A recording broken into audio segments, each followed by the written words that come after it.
Welcome back, Earthlings. We come to you from the past, 100 years ago in 1972. The premiere of MASH is tonight on CBS. Join us in our Wayback Machine as we examine this episode through our hyper-modern lens, comparing the nature of television tropes and cultural norms through time. Can alcoholic doctors still slice the same way? Can you still cut around the B-cups? Join us as we perform an autopsy on one of television's greatest treasures. Alright everyone, due to annoying copyright issues, we can't show you much of the actual show, thanks Paramount. So we'll start off with a brief synopsis of episode 1, titled simply, The Pilot. Our characters find themselves operating on wounded soldiers just 3 miles away from the front lines of the Korean War, or as it was known politically, the Korean Police Action in a Mobile Army Surgical Hospital, or MASH, units. Surgeons and friends, Hawkeye Pierce and Trapper McIntyre share a tent with Major Frank Burns. Hawkeye and Trapper want to send a local boy, Ho-John, to university back in the States. Problem is, they're short on dough and need to find it fast. Hawkeye hatches a brilliant scheme. $10 a head, all-you-can-drink raffle. Winner takes a gorgeous nurse to Tokyo for some R&R. The CEO of the hospital, Colonel Blake, is fine with this. Hawkeye uses his charms to persuade his mark to agree to go to Tokyo with the lucky winner. After fighting with their tent mate, Major Burns, Blake revokes the passes and announces he has been ordered by General Hammond, his CEO, to fly to Tokyo, leaving Major Burns in charge. There will be no raffle.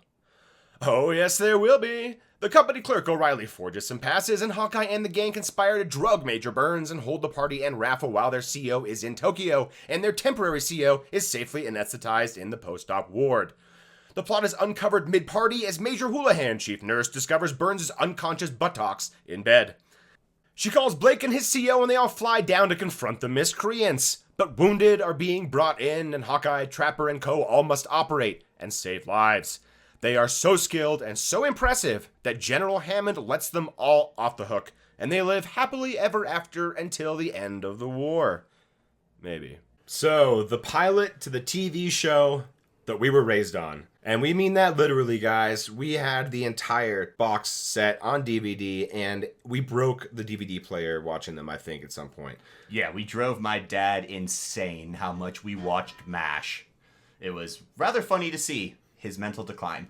But going back to the pilot, the synopsis is a real nice brief overview.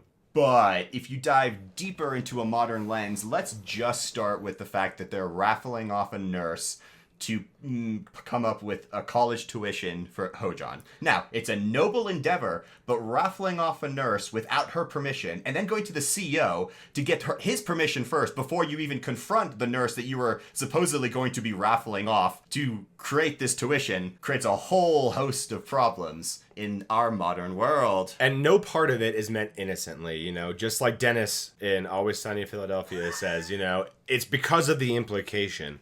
Yes. Like, there's absolutely an implication there that she is going to be providing a service in Tokyo to the person who wins it. I mean, it's really, really creepy to raffle off a person. It's creepy to raffle off a nurse. And the way he gets to her is ultra creepy. He's hiding in her footlocker. He's hiding in her duffel bag. He's molesting her in the library. In the library, yeah. I mean, it just goes on. And we can't show it to you because Paramount are a bunch of fascists. Absolutely. But it is absolutely creepy. And she is also engaged to a pilot. And she never says, implicitly or explicitly no. She just says, I can't. Why you, you make it so hard I'm trying to be faithful. Yeah. Yeah, all these cute little excuses, so but not the words no. technically, it's not 100% against her will. Yeah, it's consensual. Very consensual, yeah. Because, she never utters the words and they're dancing together at the final party, cheek to cheek. I mean, obviously, I guess it didn't take very long for these sort of morals to fly away. I mean, the war has actually not been on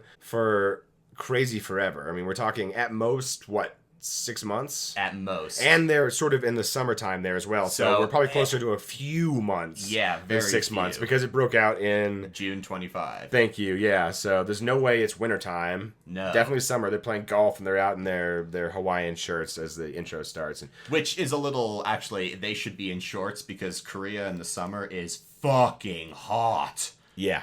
And there was no air conditioning, that's for sure. I can't imagine how bad the OR was. Oh, God, that must have been so awful. All those people crammed into one location. You can't have like a real cross breeze. Mm-hmm. Yeah, you can't leave the window open in an OR. As close to sterile as you can get, 3 miles away from the front lines. Yeah. In the middle of, well, California in this case, but wherever this MASH might have been situated.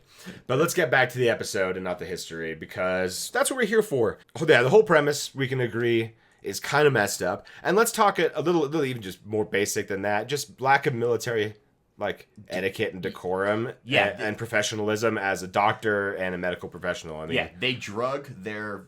Well, technically it's second in command, but he is the commanding officer at that point. moment. So they commit straight up mutiny. And it's a conspiracy. It's not just one person. It's multiple people involved in this. They're all down for it. Yeah, you have nurses, you have enlisted people, you have the doctors themselves, the orderlies are all going to be... Actually, every single person who isn't Burns and Houlihan, because they're all at the party. Everyone is basically complicit to... What about the patients? The patients sitting there, yeah. I wonder. I mean, I don't know. I mean, not all of them are totally doped up, you would imagine. Some of them might see it and be like, this is some shady shit. Yeah, because it happens in broad daylight when they... Yeah, in the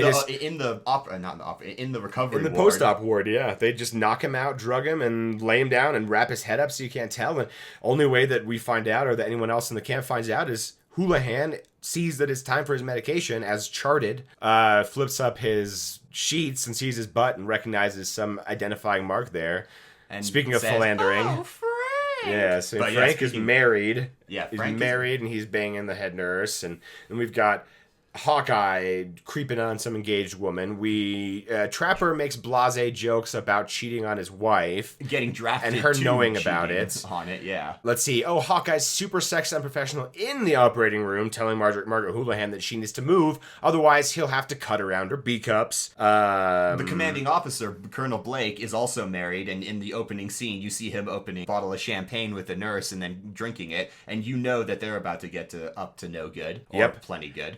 And you see the hypocrisy in the Frank and Major Houlihan character as you see the first shot, they're reading the Bible together. It looks very wholesome. As the camera pans down, you see them playing footsie together in a bedpan full of, I assume, water. It's probably not piss, but they might be deviant enough for that. Yeah, probably. Yeah, but that's beyond the scope of our speculation here. We'll stick to what we see on television. Now, this is all in service of a good cause, theoretically. Yeah, this is to send Ho-John to the United States to go get college education. I mean, like, you can't think of a more altruistic start to the episode than that, though, as you've already found out, it takes a kind of dark turn. But she's okay with it. It's one of those really hard things. It's like, morally, I'm, like, absolutely against it. But the fact that she's okay with it, I mean, with a little bit of coercion, but since she never says the words no. And absolutely says yes at the end because she is standing there. She's the one who dips her hand into the jar to pick the winner. Yeah, it's basically 100% consensual with a really weird, like, pushy element to it. I mean, you can sort of think that maybe she assumed that she was going to go with him. And obviously they have some level of intimacy or comfort with each other. And she does make that joke. It's like, why do I got a feeling it's going to be you? Yeah, and of course it is the priest, the father character, who we don't know this in the episode. In the beginning of the episode, you don't know how innocent and, like, not innocent, but how faithful to the cloth Mulcahy actually is. Yeah. So I'm sure there are plenty of chaplains who got drafted who did not stay faithful to God and came home with some STDs and left a baby behind too. But he is not one of those hypocritical He's a good priests. Catholic. Yeah, he's a good kind of Catholic. He's not a degenerate Protestant. He's a good Catholic. Just a little jab at all you people who always get so butthurt during St. Paddy's Day. And to all the Irish out there, you're welcome. Okay, he is a good one. He's a real one. He's a real one, yeah. But that tangent aside, I mean, like, yeah, it's basically this whole episode. I mean, the whole episode is absolutely great. I mean, if you just take the moral implications aside, it's really funny. It's a satire of war. It's meant to be ridiculous. But we're looking at it through a hyper-modern, critical lens, which doesn't really do the show justice at all. Because, like I said, it is meant to be satire of a horrible war. And we can't forget that it was written in 1972, and some of the things that were funnier then are less funny now because we grew up a little bit. I'm going to say a lot between the 70s and now. I mean, we're talking 50 years. Our social growth is, I mean, well, some people would say has gone way too far. Others would say not far enough. I say it's pretty much on the right track given how long it took us to get here. We've regressed a little bit in the last 3 months more than we'd like to slide that quickly. But let's not slide into politics. That's for a different everything. Indeed. Going to more lighthearted, the aspect, like why we like not just the pilot, but like MASH in general, is because it is a really good show. I mean, it's well written. The characters are nicely fleshed out. They're charismatic. They're fun to empathize with. They're in a really horrible situation, in a war situation 3 miles from the front, where you have to detach yourself from the regular discourse of humanity.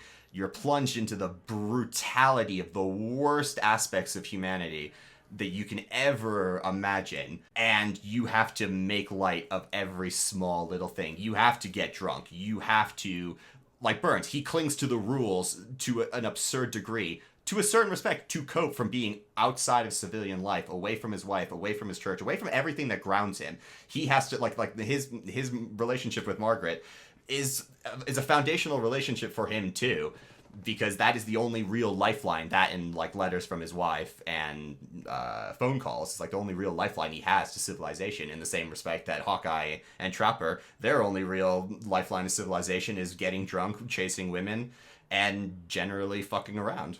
Yeah, they don't have much of a lifeline civilization, really. They're just trying to cope with an impossible situation. They're impossible people in an impossible situation doing an impossible job, and they're coping with it as best that they can. Hawkeye's case, he takes his anger, turns it sideways, and it's sarcasm, and it's satire, and it's looking at the war through, if he's not laughing, he's crying kind of a lens. Yeah. And he is the driver of the show, of course, and he's the most charismatic cast member. Sometimes overshadows other cast members, but they're all great in their own way, and even Burns can be humanized a little bit. Oh yeah, especially at parts when he's like really kicked down, or when Margaret, let's just say, up and decides to leave him and get engaged in Tokyo from 1 minute to the next. I mean, all your sympathy suddenly switches, and you're like, oh my god, Burns, this sucks. She's just pushing you to, I mean, she's just being an asshole and needling you. Like, oh yeah, he's got great arms and he's really rich and personality up to the wazoo, to the point where Hawkeye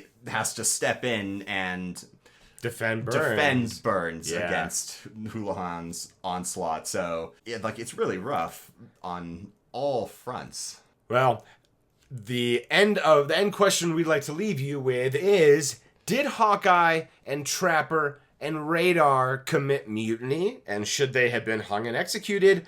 Or is that going way too far and this is just satire and it's fun and they're sending a kid to college?